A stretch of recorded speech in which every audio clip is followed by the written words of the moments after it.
Hello बच्चों, आज का जो हमारा टॉपिक है प्रकाश का परावर्तन तथा अपवर्तन, जो फिजिक्स का है। तो बोर्ड एग्जाम के लिए भी यह क्वेश्चन है। तो हम चलते हैं हम अपने ऑब्जेक्टिव की ओर।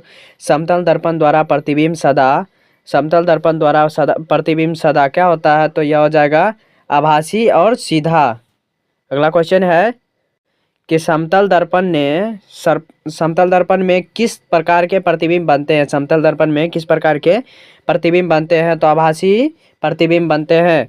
अगला क्वेश्चन है प्रकाश की किरणों के सरल रैखिक गमन अनुप्रयोग है। तो रैखिक सरल अनुप्रयोग है तो यह हो जाएगा तीनों, जिसमें हो जाएगा सूर्य ग्रहण में, चंद्र ग्रहण में, तारों के चमकने में। अगला क्वेश्चन है किसी वस्तु की छाया तभी बन सकती है जब प्रकाश की किरणें गमन करती है। तो प्रकाश की किरणें किस रेखा में गमन करती है? तो सीधी रेखा में। अगला क्वेश्चन है प्रकाश स्रोत के सामने एक हरी रंग की छड़ी को खड़ा रख देने पर उसकी छाया कैसी होती है? तो यह हो जाएगा काली रंग के। अगला क्वेश्चन है कि किसी प्रकाश स्रोत के सामने एक रुकावट रख देने पर बनती है। तो यह हो जाएगा तीनों, जिसमें हो जाएगा छाया, उपछाया, कुछ भी नहीं। अगला क्वेश्चन है कि प्रकाश स्रोत के सामने एक गेंद को रखने पर उसकी छाया कैसी बनती है? तो उसकी छाया कैसी बनती है? तो वृत्ताकार। अगला क्वेश्चन है दृष्टि के भौतिक अनुभूति को कहा जाता है। तो अनुभूति को क्या कहा जाता है? तो यह हो जाएगा प्रकाश। अगला क्वेश्चन है प्रकाश एक रूप है तो यह हो जाएगा ऊर्जा का। अगला क्वेश्चन है किसी माध्यम में प्रकाश की किरणें माध्यम के कंधों को क्या करती है? तो तीनों, जिसमें हो जाएगा गर्म करती है, प्रकाशित करती है, माध्यम के कणों में गति प्रदान करती है। अगला क्वेश्चन है कि प्रकाश किस ऊर्जा का रूप है? प्रकाश किस ऊर्जा का रूप है? तो यह हो जाएगा विकिरण ऊर्जा का। अगला क्वेश्चन है प्रकाश तरंगे किस प्रकार की तरंगे होती है? प्रकाश तरंगे किस प्रकार की तरंगे होती है? तो विद्युत चुंबकीय तरंगे। अगला क्वेश्चन है प्रकाश तरंगों के गमन के लिए किस प्रकार के माध्यम की आवश्यकता होती है? तो यह हो जाएगा किसी प्रकार की माध्यम नहीं। अगला क्वेश्चन है प्रकाश का तरंग दैर्घ्य अन्य बाधाओं की तुलना में होता है। तो यह हो जाएगा बहुत छोटा। अगला क्वेश्चन है प्रकाश किरण है तो यह हो जाएगा प्रकाश का एक बिंदु पथ। अगला क्वेश्चन है किरणों के समूह को क्या कहा जाता है? किरणों के समूह को किरणपुंज कहा जाता है। अगला क्वेश्चन है किसी उच्च कोटि की पॉलिश किए गए दर्पण अपने पर पड़ने वाले प्रकाश को परावर्तित करता है। तो यह हो जाएगा पूर्ण रूप से। अगला क्वेश्चन है तेल लगा कागज होता है तो यह हो जाएगा पारभाषक। अगला क्वेश्चन है आधुनिक क्वांटम सिद्धांत के आधार पर प्रकाश को दोनों में से कुछ नहीं माना गया है। सूर्य से आने वाले प्रकाश पुंज कैसा है? तो समानांतर प्रकाश पुंज है। अगला क्वेश्चन है प्रकाश की किरणें गमन करती है तो सीधी रेखा में। अगला क्वेश्चन है प्रकाश के परावर्तक के कितने नियम है? तो यह हो जाएगा 2। अगला क्वेश्चन है फोकस पर अभिसारित करने वाले किरण पुंज परावर्तन के बाद समांतर हो जाता है तो अवतल दर्पण से। अगला क्वेश्चन है F बराबर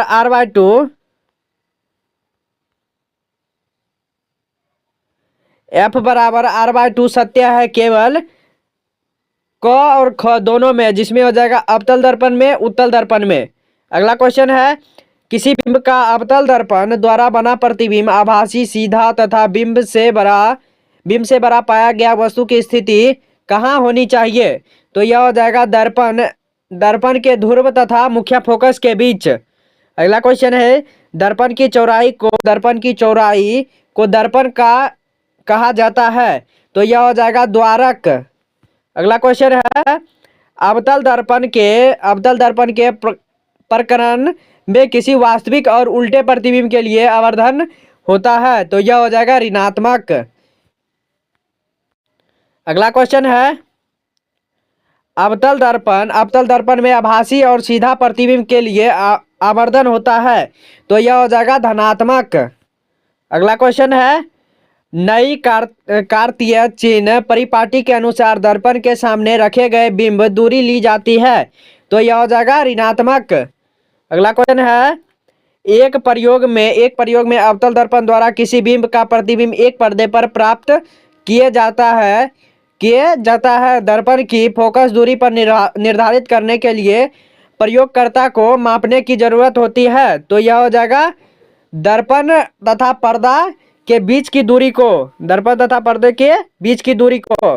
अगला क्वेश्चन है उत्तल दर्पण के प्रकरण में दर्पण द्वारा प्रतिबिंब सदैव आभासी एवं सीधा होता है, अतः आवर्धन होगा, तो यह हो जाएगा धनात्मक। अगला क्वेश्चन है किस दर्पण का उपयोग सामान्यतः वाहनों का पश्च दृश्य दर्पण के रूप में किया जाता है, तो यह हो जाएगा उत्तल दर्पण।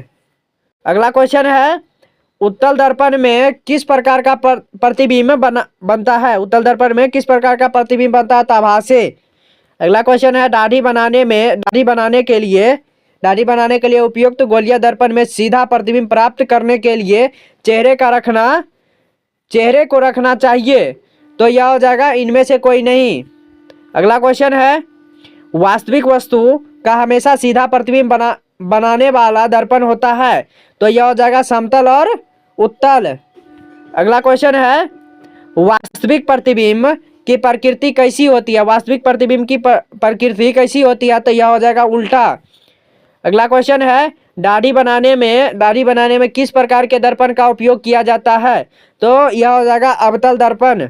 अगला क्वेश्चन है 20 सेंटीमीटर फोकस दूरी वाले अवतल दर्पण को सूर्य का प्रकाश के सामने रखा जाता है, तो प्रधान अक्ष पर एक खास बिंदु पर कागज का कर्तन जल उठता है, इस बिंदु की दूरी दर्पण से होगी, तो यह हो जाएगा 20 सेंटीमीटर की दूरी होगी। अगला क्वेश्चन है कि गोलीय दर्पण की वक्रता त्रिज्या 40 सेंटीमीटर हो तो उसकी फोकस दूरी होगी, तो उसकी फोकस दूरी कितनी होगी, तो यह हो जाएगा 20 सेंटीमीटर। अगला क्वेश्चन है मुख्य अक्ष के दर्पण के ध्रुव पर अभिलंब है, मुख्य अक्ष के दर्पण के ध्रुव पर अभिलंब अवस्थित है। अगला क्वेश्चन है एक अवतल दर्पण में वस्तु की स्थिति ध्रुव और फोकस के बीच तो उसका प्रतिबिंब होता है, फोकस के बीच होता है तो उसका प्रतिबिंब होता है, तो काल्पनिक और बड़ा। अगला क्वेश्चन है किसी गोलीय दर्पण तथा किसी पतले गोलीय लेंस दोनों की फोकस दूरियां -15 सेंटीमीटर है, तो दर्पण तथा लेंस समबाहु है, तो यह हो जाएगा दोनों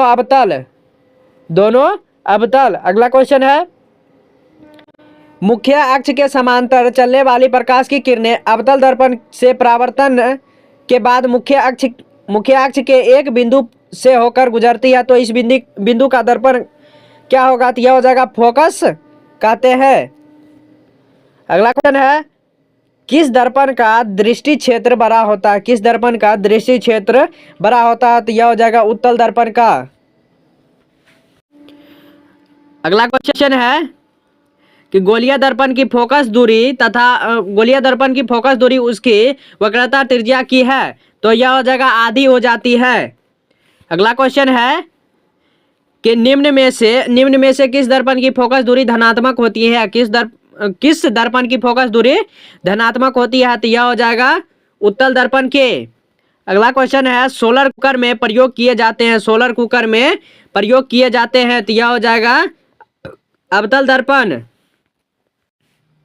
अगला क्वेश्चन है रोगियों के नाक कान गले आदि की जांच के लिए डॉक्टर प्रयोग करते हैं, तो यह हो जाएगा अवतल दर्पण में।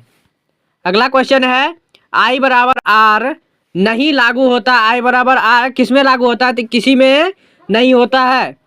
अगला क्वेश्चन है टॉर्च से किस प्रकार की प्रकाश पुंज की प्राप्ति होती है,